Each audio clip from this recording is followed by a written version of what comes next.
Assalamualaikum warahmatullahi wabarakatuh. Perkenalkan, saya Hardalia Hamzah dari Pendidikan Guru Pendidikan Anak Usia Dini, Fakultas Keguruan dan Ilmu Pendidikan Universitas Muhammadiyah Makassar.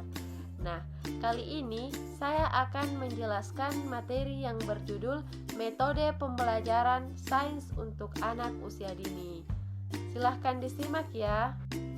Nah, apa itu metode? Apa itu pembelajaran? Jadi, metode adalah sebuah cara yang tertib untuk melakukan sesuatu. Sedangkan pembelajaran ialah proses sebuah interaksi dari seorang pendidik atau guru dan seorang peserta didik atau siswa sehingga ilmu atau informasi baru dapat disalurkan dan diperoleh. Dalam lingkup pendidikan, pengaplikasian metode pembelajaran sangatlah dibutuhkan untuk mencapai keberhasilan atau kesuksesan dalam mencapai tujuan pembelajaran. Terkait dengan PAUD, ada beberapa metode atau cara yang dapat diaplikasikan dalam sebuah proses pembelajaran. Metode atau cara yang digunakan perlu disesuaikan dengan karakteristik atau bawaan dari anak usia dini. Berikut ini uraian contoh dari pelaksanaan pembelajaran sains pada PAUD dengan mengaplikasikan metode pembelajaran tersebut. Metode pertama yaitu bercerita. Pengaplikasian metode bercerita pada pembelajaran sains akan berdampak pada perkembangan aspek bahasa yang terfokus pada keterampilan bicara. Tarigan tahun 1981 mengemukakan bahwa bercerita ialah salah satu alat yang bertujuan untuk menyampaikan sebuah informasi kepada orang lain. Dalam bercerita, arahan dalam bentuk sebuah lisan, sehingga peserta didik diinginkan dapat lebih memahami isi dari cerita. Bertanya, memperagakan gerakan dengan menyesuaikan pada cerita, dan memberikan komentar atau tanggapan mengenai cerita yang dipaparkan oleh. Yang kedua yaitu demonstrasi. Demonstrasi ialah yang diaplikasikan untuk memperlihatkan suatu cara dalam melakukan sebuah pekerjaan atau kegiatan dengan berupa prosedur sesuai langkah-langkah yang terurut.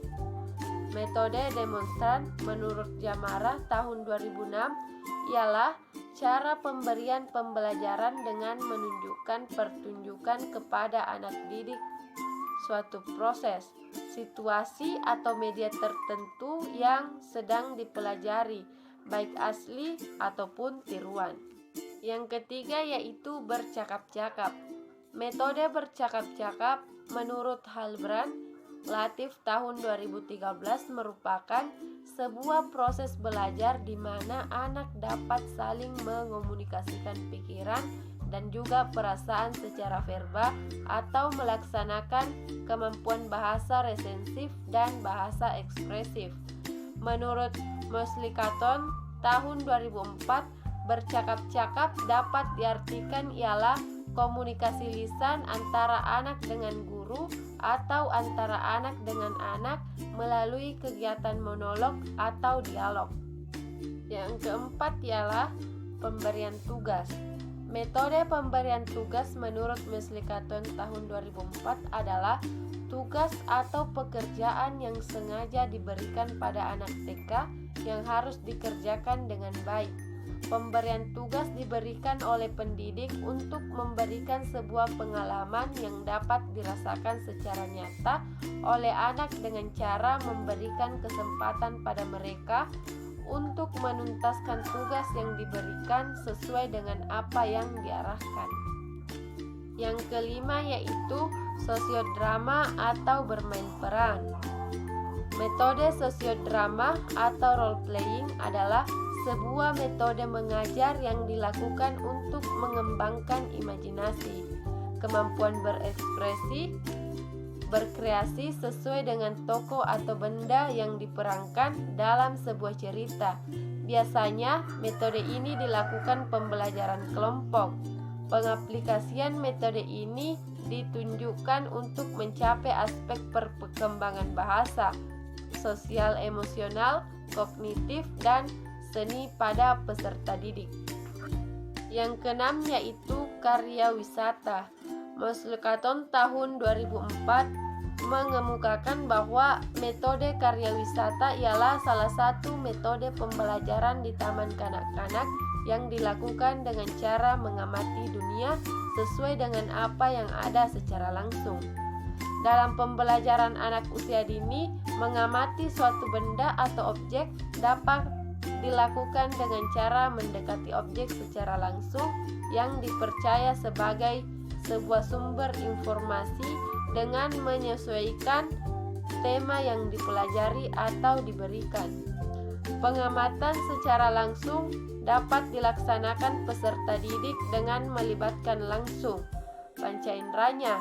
Peserta didik dapat melihat, membaui, mengecap, meraba, dan mendengar objek atau kejadian dan peristiwa yang dipelajari dengan mengamatinya secara langsung.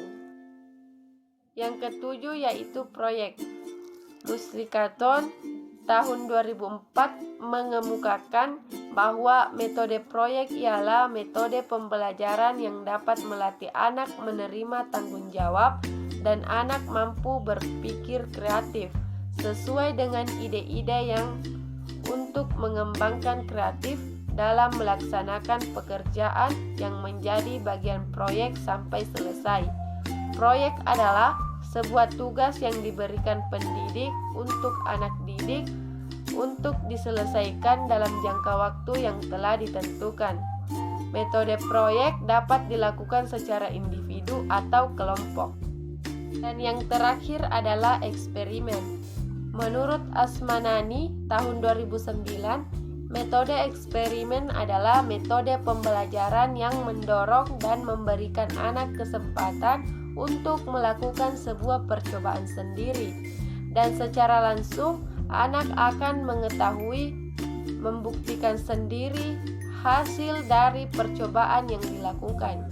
Sedangkan menurut Rostia tahun 2012 mengemukakan bahwa metode ini merupakan sebuah cara pembelajaran di mana siswa akan membuat sebuah percobaan dengan suatu hal berupa pengamatan, proses, serta penulisan dari hasil percobaannya.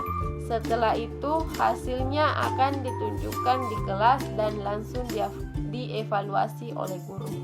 Itulah tadi materi metode pembelajaran sains untuk anak usia dini. Bila banyak kesalahan mohon dimaafkan. Terima kasih. Wassalamualaikum warahmatullahi wabarakatuh.